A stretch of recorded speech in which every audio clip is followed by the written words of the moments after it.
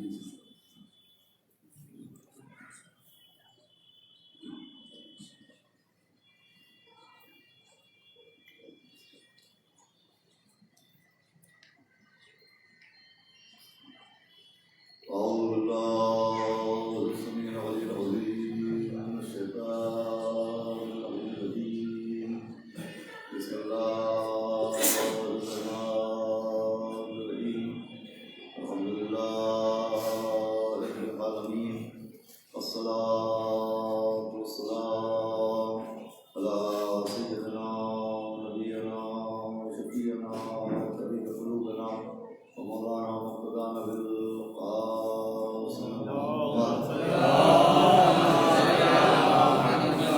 محمد وآله الطيبين الطاهرين المعصومين ولعنة الله على أعدائهم أجمعين من يومنا هذا إلى يوم الدين.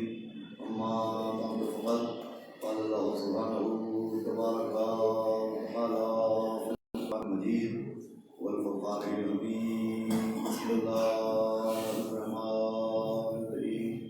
إنا أكرمكم عند الله أتقاكم. صلى الله عليه وسلم.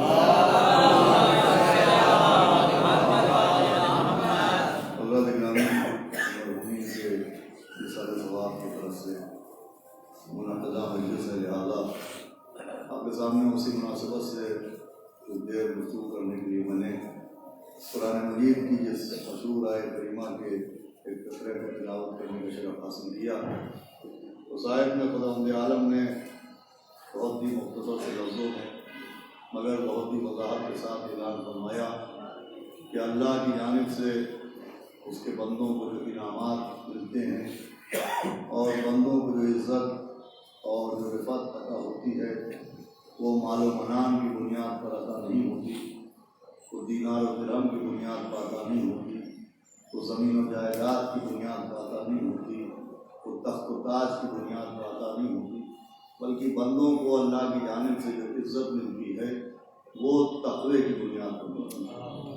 یعنی اللہ کسی شخص کو عزت دینے کے لیے یہ نہیں دیکھتا کہ اس کے پاس تاج و تخت ہے کہ نہیں، اس کے پاس حکومت و سلطنت ہے کہ نہیں، اس کے پاس مال و منان ہے کہ نہیں، اس کے پاس خزانہ دنیا ہے کہ نہیں.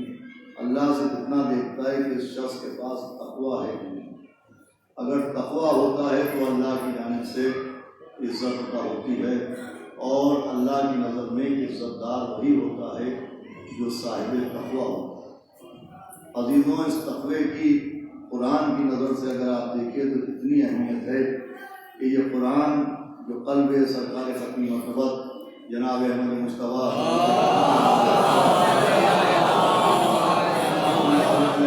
وسلم پر نازل کیا گیا، تو یہ قرآن بسم اللہ سے لے کے والناس تک ہدایت ہی ہدایت کے لیے نازل ہوا. اس کی ایک ایک آیت ہدایت کے لیے ہے، اس کا ایک ایک سورہ ہدایت کے لیے ہے، اس کی ایک ایک عبارت ہدایت کے لیے ہے. مگر قرآن سے ہدایت حاصل کرنے کے لیے کچھ شرطیں معین کی گئی. ان شرطوں میں جو سب سے اہم شرط ہے وہ شرط بھی تقویٰ ہے. چنانچہ اعلان ہوا کہ بسم اللہ الرحمن الرحیم الف لام میم ذالک الکتاب لا ریب فیہ ھدی للمتقین. اعلان ہوا کہ یہ قرآن، یہ کتاب، اس میں کوئی ریب نہیں ہے، اس میں کوئی شک نہیں ہے. یہ کتاب ہدایت ہے مگر متقین کے لیے. اس کا مطلب قرآن یقیناً ہدایت دیتا ہے، لیکن قرآن سے ہدایت حاصل کرنے کے لیے، جملہ غور سے سنیے گا، قرآن سے ہدایت حاصل کرنے کے لیے قاری ہونے کی شرط نہیں ہے، متقی ہونے کی شرط. صلوات بھیجے محمد. یہ صرف تلاوت کرنے سے ہدایت حاصل نہیں ہوگی کہ ہم نے قرآن پڑھا اور ہمیں ہدایت مل گئی، ہم نے تلاوت کی اور ہم نے ہدایت مل گئی. مسئلہ یہ نہیں ہے. قرآن سے ہدایت حاصل کرنے کے لیے تلاوت کی شرط نہیں ہے، تقوی کی شرط ہے. اور اس کی سب سے بڑی دلیل یہ ہے کہ ملت مسلمہ میں بہت سے اختلافات ہیں، لیکن کم سے کم قرآن کی تلاوت کے معاملے میں کوئی اختلاف نہیں. سب کلمہ پڑھنے والے ایک ہی قرآن پڑھتے ہیں، ایک ہی کتاب پڑھتے ہیں، یہی بسم اللہ سے شروع ہونے والی اور والناس پر تمام ہونے والی یہ 30 پاروں والی کتاب اور 114 سوروں والی کتاب، سب یہی قرآن پڑھتے ہیں، بالکل کوئی اختلاف نہیں ہے قرآن کی تلاوت میں۔ لیکن عزیزوں یہ ایک حقیقت ہے کہ قرآن ایک ہے مگر قرآن پڑھنے والوں کے عقیدے ایک نہیں ہیں، سب کے نظریے ایک نہیں ہیں، سب کی نمازوں کے طریقے ایک نہیں ہیں، سب کا روزہ کھولنے کا وقت ایک نہیں ہے۔ مجھے بتائیے کہ جب قرآن ایک ہے تو سب کے عقیدے ایک کیوں نہیں ہیں؟ قرآن ایک ہے تو سب کے نظریے ایک کیوں نہیں ہیں؟ قرآن ایک ہے تو سب کی نماز کا طریقہ ایک کیوں نہیں ہے؟ قرآن ایک ہے تو سب کے روزہ کھولنے کا وقت ایک کیوں نہیں ہے؟ قرآن ایک ہے سب کے نکاح کے مسائل ایک کیوں نہیں ہیں؟ قرآن ایک ہے سب کے طلاق کے معاملات ایک کیوں نہیں ہیں؟ طلباء بھیجے محمد قرآن تو سب پڑھ رہے ہیں لیکن ایک ہی کتاب پڑھ کے عقیدے ایک نہیں، نظریے ایک نہیں۔ اس کا کیا سبب ہے؟ تو اس کا سبب یہ ہے کہ تلاوت سب کی زبانوں پر ہے مگر تقویٰ سب کے دلوں میں نہیں ہے۔ ہمارے یہاں قرآن سے ہدایت حاصل کرنے کے لیے تقوی کی شرط ہے، اگر تقویٰ ہوگا تو قرآن کے ذریعے ہدایت ملے گی، بغیر تقوی کے قرآن پڑھی کے گمراہی مل سکتی ہے۔ یہ بات میں نے عجیب سی کہی، آپ ذرا غور فرمائیں کہ اگر تقویٰ نہیں ہوگا تو قرآن پڑھی کے انسان کا عقیدہ فاسد ہو سکتا ہے، فاسد ہو سکتا ہے۔ آپ اس کی دلیل پوچھیں تو دلیل یہ ہے کہ ملت مسلمہ میں ایک طبقہ ایسا ہے جو توسل کا قائل نہیں، جو وسیلے کا قائل نہیں۔ ان کا نظریہ یہ ہے کہ پیغمبر اسلام کو وسیلہ نہیں قرار دینا چاہیے، پیغمبر کی اولاد سے توسل نہیں کرنا چاہیے، صرف اور صرف اللہ سے مانگنا چاہیے، پیغمبر اسلام کو وسیلہ نہیں بنانا چاہیے، یا رضی اللہ نہیں کہنا چاہیے، یا محمد نہیں کہنا چاہیے، یا علی نہیں کہنا چاہیے۔ یعنی ایک طبقہ ایسا ہے جو وسیلے کا منکر ہے، توسل کا منکر ہے۔ توجہ سنیے گا، تو جب آپ ان لوگوں کے پڑھے لکھے لوگوں سے گفتگو کیجئے اور ان سے پوچھئے کہ جو آپ توسل کا انکار کرتے ہیں اور پیغمبر اسلام کو اللہ و اپنے بیچ وسیلہ نہیں مانتے، تو آپ کے اس نظریے کی بنیاد کیا ہے؟ تو جب آپ ان سے دلیل مانگیں گے تو وہ اپنے اس نظریے کے لیے آپ کو اپنی کتاب کی روایت نہیں سنائیں گے، وہ بھی قرآن کی آیت سنائیں گے، آپ کی وہ بھی قرآن کی آیت سنائیں گے۔ جیسے کوئی ہم سے پوچھے کہ تم اہل بیت سے مودت کیوں کرتے ہو، تو ہم روایت نہیں سناتے ہیں، آیت مودت سناتے ہیں۔ کوئی ہم سے پوچھے تم اہل بیت کو معصوم کیوں مانتے ہو، تو ہم روایت نہیں سناتے ہیں، آیت تفسیر سناتے ہیں۔ کوئی ہم سے پوچھے تم مولا علی کو ولی کیوں مانتے ہو، تو ہم روایت نہیں سناتے ہیں، آیت غدیر سناتے ہیں۔ صلوات بھیجے محمد۔ بھائی جیسے ہم اپنے اعمال کے لیے، اپنے افعال کے لیے، اپنے عقائد کے لیے، اپنے نظریات کے لیے آیت سناتے ہیں، ویسے ہی وہ لوگ جو توسل کے قائلین ہیں وہ بھی آپ کو اپنی کتاب کی روایت نہیں سنائیں گے، وہ بھی قرآن کی آیت سنائیں گے۔ جب آپ پوچھیں کہ آخر نبی کو وسیلہ کیوں نہیں بنانا چاہیے، پیغمبر سے توسل کیوں نہیں کرنا چاہیے، یا علی مدد کیوں نہیں کہنا چاہیے، تو وہ روایت نہیں سنائیں گے، وہ بھی آیت سنائیں گے کہ ایاک نعبد و ایاک نستعین۔ صلوات بھیجے محمد صلی اللہ علیہ وسلم۔ پوری توجہ سنیے گا، وہ بھی آیت سناتے ہیں کہ ایاک نعبد و ایاک نستعین، کہ سورہ رحم میں صاف صاف ہے کہ تیری ہی عبادت کرتے ہیں اور تجھی سے مدد چاہتے ہیں۔ اس کا مطلب عبادت بھی صرف اللہ کی کرنا چاہیے اور مدد بھی صرف اللہ سے مانگنا چاہیے۔ توجہ فرما رہے ہیں آپ، وہ بھی قرآن کی آیت سناتے ہیں کہ آیت کہہ رہی ہے کہ عبادت بھی صرف اللہ کی کرنا چاہیے اور مدد بھی صرف اللہ سے مانگنا چاہیے۔ تو ہم بھی اقرار کرتے ہیں کہ عبادت بھی صرف اللہ کی کرنا چاہیے اور مدد بھی صرف اللہ سے مانگنا چاہیے، مگر عبادت کے لیے معیار کیا ہونا چاہیے؟ عبادت کیسے کرنا چاہیے؟ جیسے دل کہے ویسے عبادت کرنا چاہیے، جیسے دماغ کہے ویسے عبادت کرنا چاہیے۔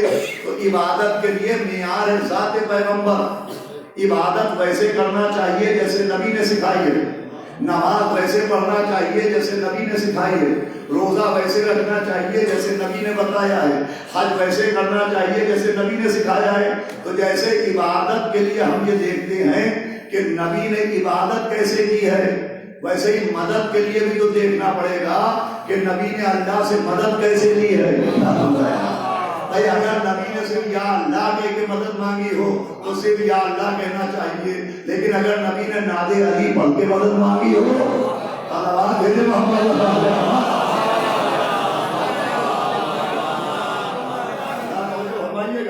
بھائی عبادت کا معیار کیا ہے؟ ہمارا دل معیار نہیں ہے، ہمارا ذہن معیار نہیں ہے۔ آئیے ادھر تشریف لے آئے، صلوات پڑھیں محمد علیہ عبادت کے لیے کیا معیار ہے؟ عبادت کے لیے ذات پیغمبر معیار ہے۔ نماز ہمیں ویسے پڑھنا ہے جیسے پیغمبر نے سکھائی، روزہ ویسے رکھنا ہے جیسے نبی نے بتایا، حج ویسے کرنا ہے جیسے نبی نے کیا۔ اور نماز کے لیے ابھی اذانیں ہوئی ہیں، نماز کے لیے تو بڑی سخت شرط ہے، اور نبی کی حدیث ہے جو شیعہ و غیر شیعہ تمام علماء نے اپنی کتاب میں لکھی ہے کہ نبی نے فرمایا کہ نماز ویسے پڑھنا جیسے مجھ کو پڑھتے ہوئے دیکھنا۔ توجہ ہمارے یہاں بھائی نبی کی حدیث ہے کہ نماز ویسے پڑھنا جیسے مجھ کو نماز پڑھتے ہوئے دیکھنا۔ یہ ہے نبی کا بتایا ہوا طریقہ نماز کہ نماز ویسے پڑھنا جیسے مجھ کو نماز پڑھتے ہوئے دیکھنا۔ اب ملت مسلمہ میں نماز پڑھنے کے 4 طریقے ہیں، 5 طریقے ہیں، معاف کیجیے گا، ملت مسلمہ میں نماز پڑھنے کے 5 طریقے ہیں۔ 4 طریقے 4 اماموں والے ہیں اور 1 طریقہ 12 اماموں والا ہے۔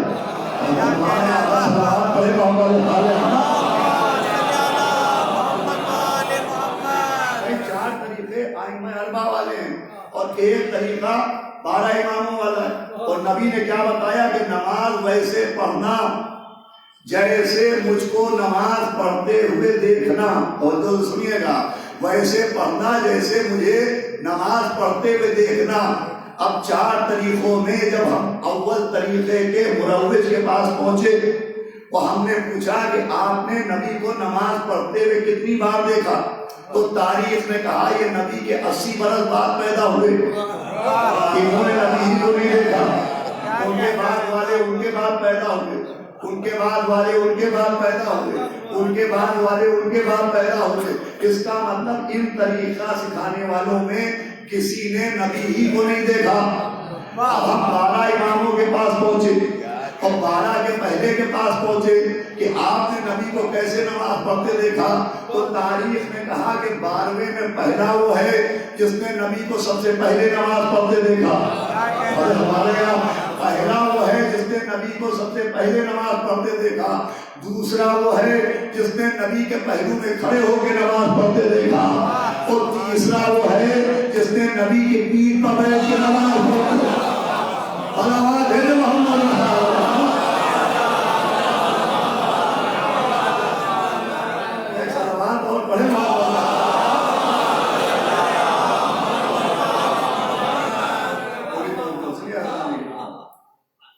تو عبادت کے لیے معیار کیا ہے؟ عبادت کے لیے معیار ذات پیغمبر ہے۔ نبی نے فرمایا نماز ایسے پڑھنا جیسے مجھ کو پڑھتے ہوئے دیکھنا۔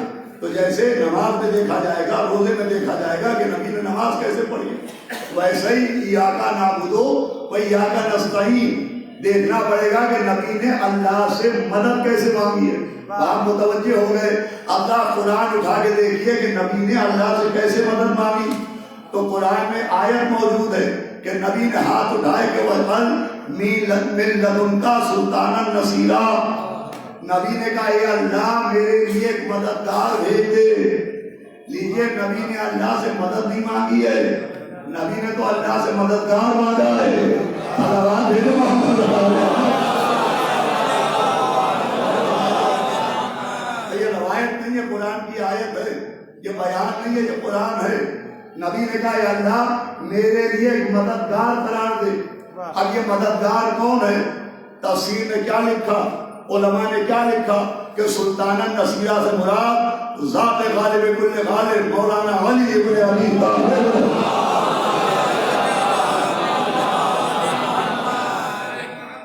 سلطانہ نصیرہ سے مراد، مددگار سے مراد مولا علی ہے۔ نبی نے اللہ سے کہا کہ اللہ انہیں میرا مددگار بنا دے، علی کو میرا مددگار بنا دے۔ اب قابل غور بات ہے، آپ متوجہ ہو چکے ہیں، قابل غور بات یہ ہے کہ نبی نے اللہ سے کہا کہ اے اللہ تو علی کو میرا مددگار بنا دے۔ حالانکہ مولا علی نبی کے گھر میں موجود، نبی نے مولا علی کو خود نہیں بنایا، اللہ سے کہا کہ تو بنا دے۔ مولا علی نبی کے بھائی، نبی کی گود میں موجود، نبی کے پہلو میں موجود، مگر نبی خود نہیں بنا رہے۔ پوری توجہ سنیے گا، اللہ سے کہیں کہ تو بنا دے۔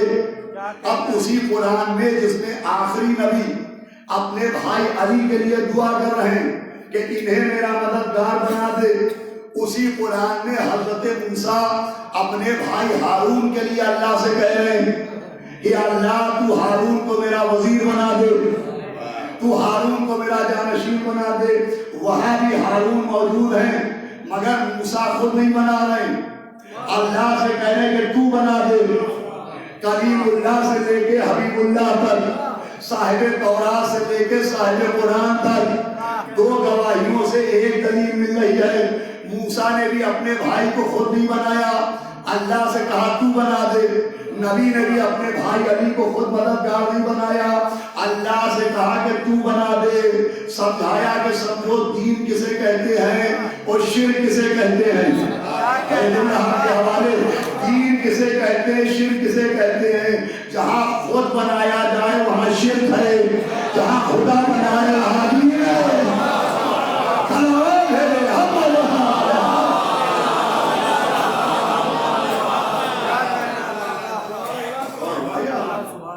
آسان سی تشریح ہے، جہاں خود ساختگی ہوتی ہے وہاں شرک ہوتا ہے، جہاں خدا ساختہ ہوتا ہے وہاں دین ہوتا ہے۔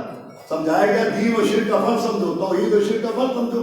جہاں خود بنایا جائے وہاں شرک ہے، جہاں خدا بنائے وہاں دین ہے۔ تو ہم نے نبی کو یا مولا علی کو یا آل رسول کو خود سے وسیلہ نہیں بنایا ہے، یہ خود ساختہ وسیلے نہیں ہیں، یہ خدا ساختہ وسیلے ہیں۔ صلوات بھیجے محمد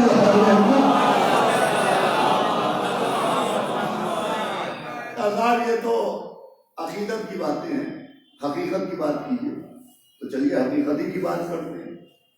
جناب سیدھی سیدھی بات یہ ہے کہ صرف اللہ کو پکارنا چاہیے، جب مشکل پڑے، جب مشکل وقت آئے تو صرف اللہ کو پکارنا چاہیے۔ تو بے شک پکارنا صرف اللہ کو چاہیے، لیکن سر پر قرآن رکھ کے اور اللہ کو حاضر ناظر کر کے بتائیے کہ پکارنا صرف اللہ کو چاہیے۔ جب مشکل وقت ہو تو پکارنا صرف اللہ کو چاہیے، تو جب پکارنا صرف اللہ کو چاہیے تو پکارنے پر آنا کس کو چاہیے؟ صلوات بھیجو محمد۔ بھائی پکارنا اللہ کو چاہیے، تو جب اللہ کو پکارا جائے تو آنا بھی تو صرف اللہ کو چاہیے۔ اب تاریخ اسلام کا آئینہ دیکھ کے بتایا جائے کہ نبی نے شب ہجرت کسے پکارا؟ اللہ کو۔ بدر میں کسے پکارا؟ اللہ کو۔ خندق میں کسے پکارا؟ اللہ کو۔ خیبر میں کسے پکارا؟ بھائی جب ہم کو معلوم ہے کہ صرف اللہ کو پکارنا چاہیے تو نبی نے بھی تو ہر جگہ صرف اللہ کو پکارا ہوگا۔ شب ہجرت اللہ کو پکارا، بدر میں اللہ کو پکارا، احد میں اللہ کو پکارا، خندق میں اللہ کو پکارا، خیبر میں اللہ کو پکارا، حنین میں اللہ کو پکارا۔ مگر مجھے بتائیے شب ہجرت پکارا اللہ کو، بستر پر سویا کون؟ شب ہجرت پکارا خدا کو، بستر پر سویا کون؟ بدر میں پکارا خدا کو، پہنچا کون؟ احد میں پکارا خدا کو، آیا کون؟ خندق میں پکارا خدا کو، آیا کون؟ خندق میں خیبر میں پکارا اللہ کو، پہنچا کون؟ تو تاریخ ہے یہ شب ہجرت نبی نے مدد اللہ سے مانگی، بستر پر علی سوئے، بدر میں مدد اللہ سے مانگی گئی، سامنے علی آئے، خیبر میں مدد اللہ سے مانگی گئی، مددگار بن کے علی پہنچے۔ اب اسے کیا کیا جائے؟ کہا صاحب آپ سمجھے نہیں، بھائی شب ہجرت ہو یا بدر ہو، احد ہو یا خندق ہو، خیبر ہو یا حنین ہو، ہر جگہ مدد اللہ ہی نے کی، ہر منزل پر مدد اللہ نے کی، مگر اللہ نے ڈائریکٹ مدد نہیں کی ہے، وایا علی مدد کی ہے۔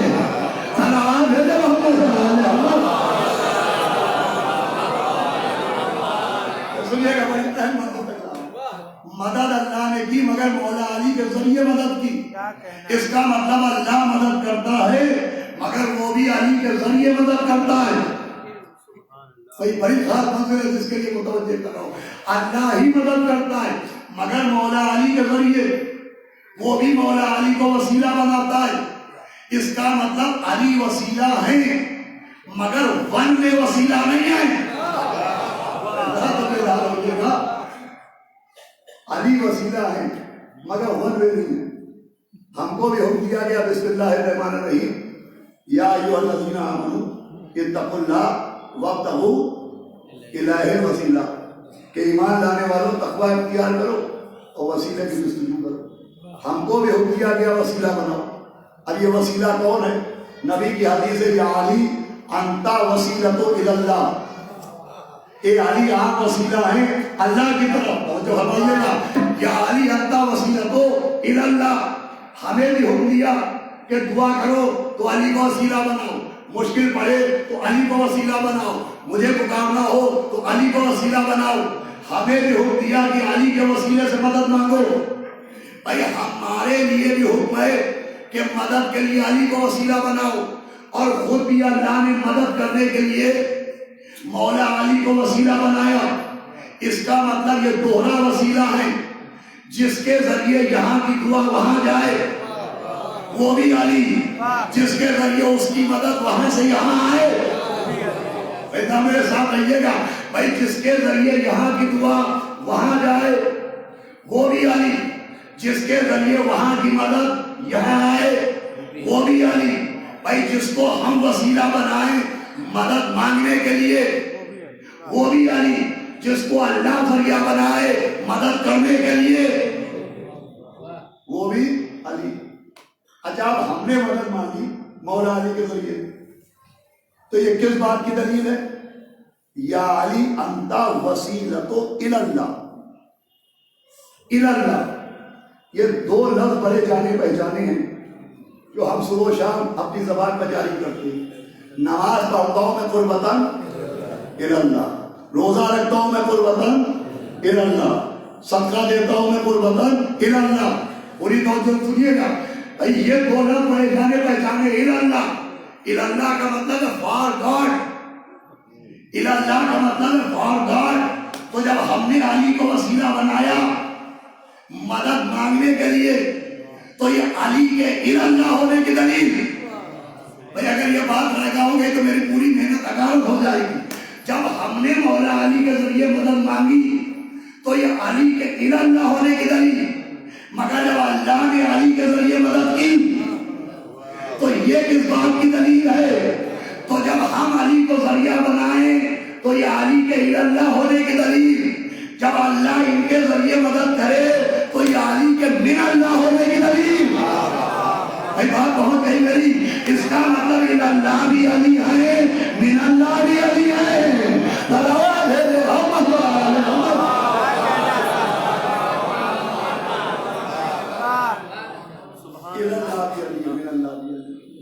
اب نوجوان بھی کچھ مسکرائے کچھ خوش ہوئے لیکن میں نے عرض کیا تھا پرسوں کی مجلس میں کہ اردو کا 40واں قریب ہے تو جب اردو سمجھ میں نہیں آتی تو اللہ و من اللہ کیا سمجھ میں آئے گا؟ اللہ بھی علی ہے اور من اللہ بھی علی. بات کو آسان کر دو اپنے نوجوانوں کے لیے. اللہ کا مطلب ہے فار گاڈ بھی علی اور من اللہ کا مطلب ہے فرام گاڈ بھی علی. صلوات ہے محمد صلی اللہ علیہ وسلم. جس کے وسیلے سے یہاں سے بات وہاں جائے وہ بھی علی ہے اور جس کے ذریعے اللہ مدد کرے وہ بھی علی ہے. بات پہنچ گئی آپ تک. اللہ بھی علی من اللہ بھی علی. تو جب یہ وسیلہ ہے ٹو وے ون وے نہیں ہے. جب یہ دوہرا وسیلہ ہے تو ان میں صفت بھی دوہری ہونا چاہیے. ان کے پاس جلوہ وحدت بھی ہونا چاہیے. ان کے پاس محضر بشر بھی ہونا چاہیے. بھائی میں آگے نہیں کہوں گا جب تک بات سمجھانا دوں گا. بھائی ان کے پاس جلوہ وحدت بھی ہونا چاہیے. ان کے پاس محضر بشر بھی ہونا چاہیے. اللہ بھی علی من اللہ بھی علی. جب یہ اللہ ہے تو محضر بشر بھی ہونا چاہیے.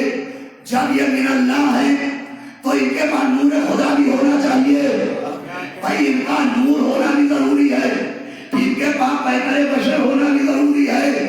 یہی وجہ ہے کہ ان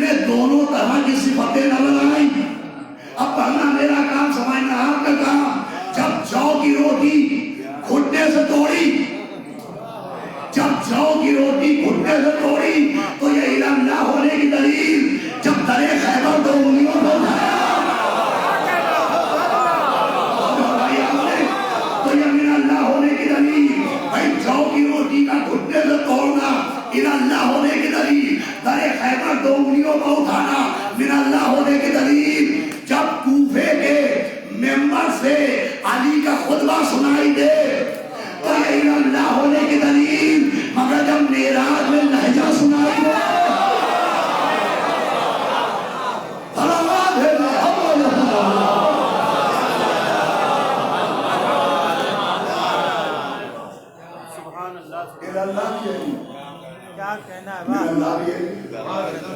اللہ بندوں کے بیچ میں وسیلہ ہے، اور وسیلہ مطابق حق ہے، وسیلہ مطابق قرآن کہ ہماری دعا جس کے ذریعے جائے وہ بھی یہی ہے، اور اس کی عطا جس کے ذریعے آئے وہ بھی یہی ہے۔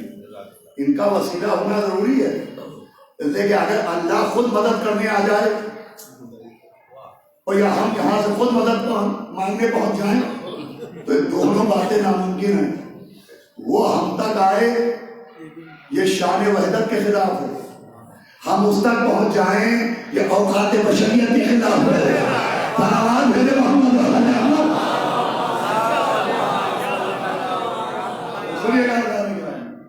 وہ ہم تک آئے یہ شان وحدت کے خلاف، وہ ہم وہاں پہنچ جائیں یہ اوقات بشریت کے خلاف۔ وہ واجب الوجود ہے، ہم ممکن الوجود ہے۔ واجب کا مطلب وہ ہمیشہ سے تھا، وہ ہمیشہ رہے گا، ہم ممکن الوجود ہیں۔ 50 سال پہلے نہیں تھے، 5 سال بعد نہیں رہیں گے۔ صلوات بھیجے محمد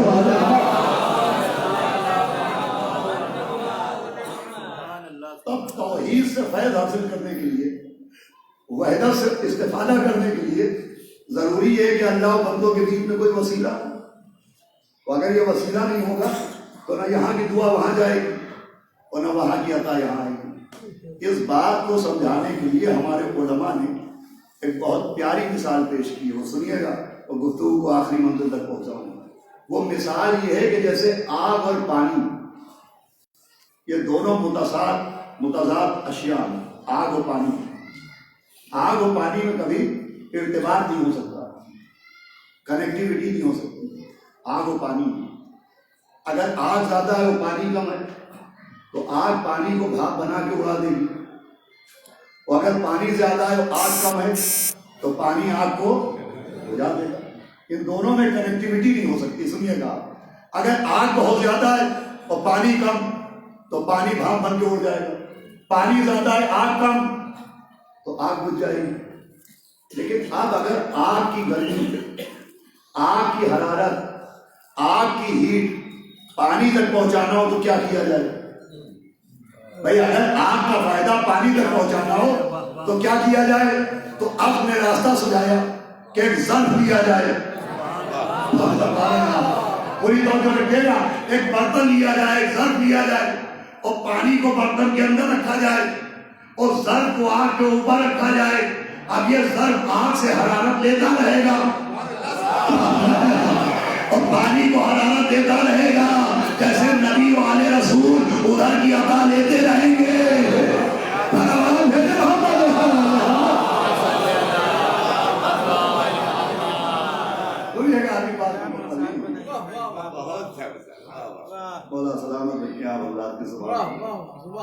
اللہ اور بندے کے بیچ میں ارتباط کے لیے وسیلہ چاہیے۔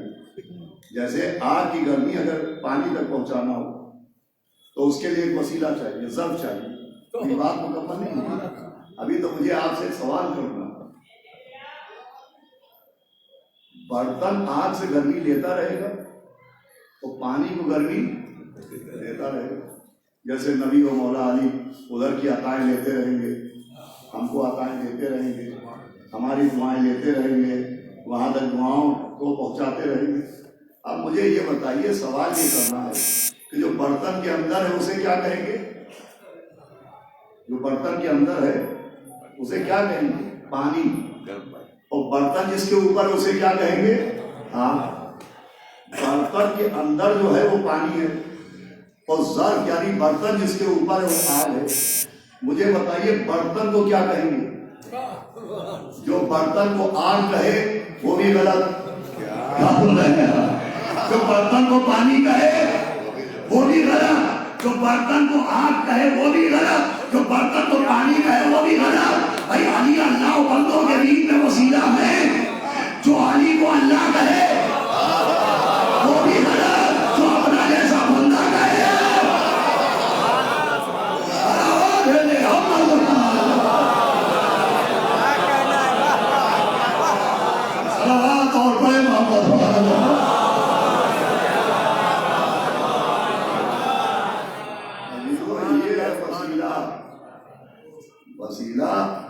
خلاف توحید نہیں ہے، وسیلہ خلاف دین نہیں ہے۔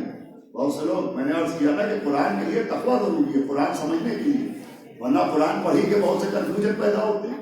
قرآن میں مشرکوں کا ذکر ہے اور مشرکوں نے بھی وسیلے بنائے تھے، تو بہت سے لوگ یہ سمجھتے ہیں کہ جو مشرک کہے گئے وہ اس لیے کہ وہ وسیلہ بناتے تھے، ایسا نہیں، ان کو وسیلہ بنانے کی وجہ سے مشرک نہیں کہا گیا۔ آپ سورہ اعراف پڑھیے، ان سے بار بار پوچھا جا رہا ہے کہ تم جن کو وسیلہ بناتے ہو اللہ کو چھوڑ کے، کیا ان کے پاس آنکھیں ہیں جو یہ دیکھ سکیں؟ کیا ان کے پاس کان ہے جو یہ سن سکیں؟ کیا ان کے پاس زبان ہے جو یہ بول سکے اللہ بیٹھے ہوئے؟ کیا ان کے پاس ہاتھ ہے جو یہ گرفت کر سکے؟ کیا ان کے پاس پاؤں ہے جو یہ آ سکے؟ قرآن سمجھا رہا ہے، سمجھو مشرکوں نے جن کو وسیلہ بنایا ان میں وسیلہ بننے کی صلاحیت ہی نہیں تھی۔ کیا سمجھایا؟ ان میں وسیلہ بننے کی صلاحیت ہی نہیں تھی۔ ایسوں کو وسیلہ بنایا کہ گناہ کرو ٹوکیں گے نہیں، غلطی کرو روکیں گے نہیں، گر جاؤ اٹھائیں گے نہیں، مر جاؤ چلائیں گے نہیں، ارے گلا بٹھا لو مقابلے بہائیں گے نہیں۔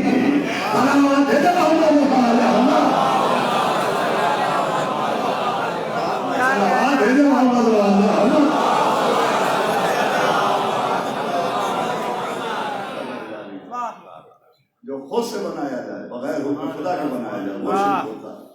وہ جہاں خدا بنائے وہاں پر دین ہوتا ہے۔ چنانچہ وسیلہ تو قدم قدم کے اوپر، ایک نماز ہے، جب قحط پڑتا ہے، جب سوکھا پڑ جاتا ہے، بس آخری بات ہے، گفتگو تمام ہے، تو ایک نماز پڑھی جاتی ہے، نماز استقصا، قبلہ بیٹھے ہوئے، جب قحط پڑے، سوکھا پڑے، بارش نہ ہو، فصلیں نہ اگیں، آسمان میں دروازے بند ہو جائیں بارش کے، تو نماز پڑھی جاتی ہے۔ اس نماز کے کچھ قانون ہیں۔ اس کا ایک قانون تو یہ ہے کہ پورے اہل بستی کو حکم ہوتا ہے کہ سب کے سب وہ نماز پڑھیں، باجماعت نماز پڑھیں، سب ایک ساتھ نماز پڑھیں، مگر اس میں بھی حکم ہے کہ جب وہ نماز پڑھنے نکلنا تو اپنے ساتھ کم سن بچوں کو بھی لے لینا، اس لیے کہ ہو سکتا ہے تمہارے گناہوں کی وجہ سے تمہاری نماز بھی کام نہ آئے، تو اپنے ساتھ بچوں کو رکھ لینا کہ اللہ تم پر نہ صحیح معصوم بچوں کی وجہ سے آسمان کے راستے کھول دے گا۔ اس کا مطلب نماز کے ساتھ بھی کوئی معصوم وسیلہ چاہیے۔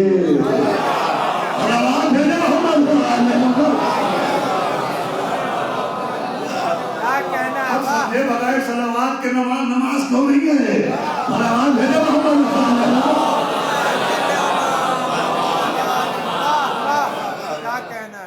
وسیلے کے جو ہوا تھا وہ خیر، یہ جو طریقہ ہے نماز کا، جو قحط اور سوکھے کے موقع پر نماز استقصا پڑھی جاتی ہے، اس کا جو طریقہ ہے، تو تاریخ میں ہم نے ایک منظر دیکھا۔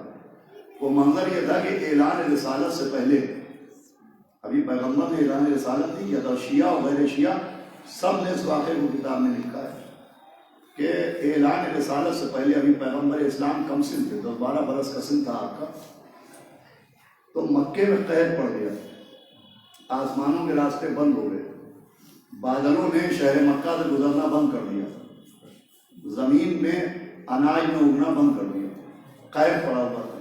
اتنے میں اللہ کے گھر سے ذرا سی دوری پر ایک گھر کا دروازہ کھلا، جناب ابو طالب نکلے، ہاتھ میں 10 برس کے پیغمبر کا ہاتھ تھا، ابھی اعلان رسالت نہیں ہے، جناب ابو طالب اپنے بھتیجے کا ہاتھ پکڑ کے اپنے گھر سے نکلے، ایسا لگ رہا تھا جیسے مباہلے میں جس شان سے نبی نکلے تھے